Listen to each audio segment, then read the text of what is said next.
নজরুল ইসলাম। আপুদের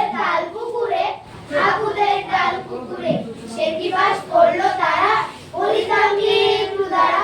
পুকুরের ওই কাছে না কিছুর এক গাছ আছে না, কোথা না আসতে গিয়ে ইয়াবর কাছে নিয়ে গাছে গিয়ে যেই চড়েছি ছোট এক ডাল ধরেছি।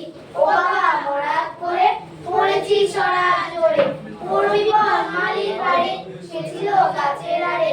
বেটা ভাই বড় নকশা ধুমাধুম করে দুচ্ছা, দিলে খুব কি খুশি একদম জোর সে খুশি। আমিও বাগিয়ে কাপড় দে হাওয়া চাগিয়ে কাপড়,